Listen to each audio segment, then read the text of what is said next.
If the election is a referendum on Joe Biden's policies and the failures that we've seen, and we are presenting a positive vision for the future, we will win the presidency and we will have a chance to turn the country around. If, on the other hand, the election is not about January 20th, 2025, but January 6th, 2021, or what document was left by the toilet at Mar-a-Lago, if it's a referendum on that, we are going to lose. But and with that's Trump just the in the reality. Race, you know, with Trump in the race, that is largely what it's going to be about. And right now, you're not fighting against Joe Biden. You're fighting against Trump. That's not a pathway for success for the Republican Party. I think a lot of our voters understand that.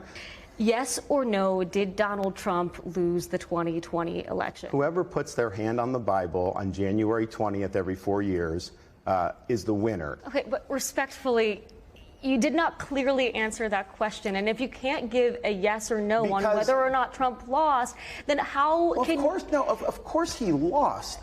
Trump lost the 2020 election. Of course. Okay. Joe Biden's the president. But the issue is, I think what people in the media and elsewhere, they want to act like somehow this was just like the perfect election. Governor DeSantis fighting his own battle to convince voters and donors that he has a shot at beating Mr. Trump, despite lagging poll numbers, a campaign cash crunch, and relentless attacks from his rivals. Recently, his biggest individual donor threatening to pull back his cash unless Governor DeSantis takes less extreme positions and shows he can win over moderates. A chief concern, the 6-week abortion ban DeSantis signed in Florida. It's an issue Democrats have worked to use against him and other Republicans on the campaign trail. The governor has implied the issue should be left to individual states. So would you veto any sort of federal bill that tries to put a nationwide ban in place? So we will be a pro-life president, and we will support pro-life policies. I would not allow what a lot of the left wants to do,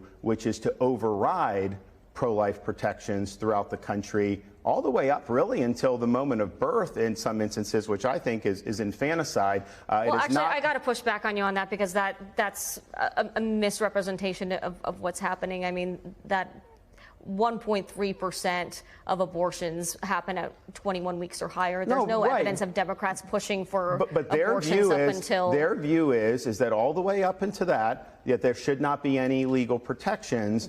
There is no indication of Democrats pushing for that. Right. Well, yes, much of the DeSantis pitch to voters revolves around being a husband and father, and he's put his family front and center on the campaign trail, whether he's talking his education policy or highlighting his contrast in age with his opponents. But it's DeSantis' wife, Casey, who's arguably become his biggest asset. The former news anchor who grew up in blue-collar Ohio brings the charm and charisma critics often claim her husband lacks.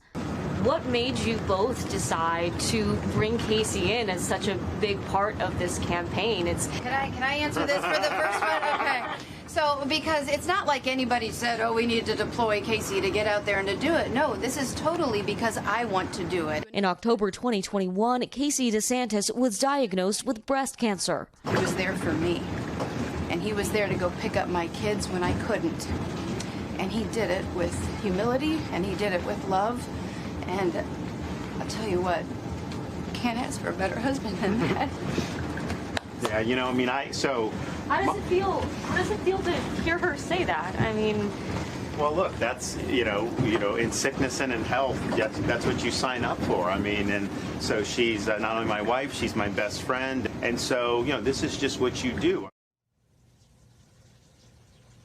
And Savannah, here in the Hawkeye State, Mr. Trump still holds a big lead, 24 points ahead of Mr. DeSantis, according to a new New York Times poll. That's a narrower lead than he has nationally, but still a lot of ground to make up before the January caucuses. Now, we're going to have a lot more of this conversation coming up on NBC Nightly News, and you'll be able to watch the entire interview online on NBCnews.com. Savannah? All right, Dasha, thank you very much. Hey, thanks for watching. Don't miss the Today Show every weekday at 11 a.m. Eastern, 8 Pacific on our streaming channel, Today All Day. To watch, head to today.com/allday or click the link right here.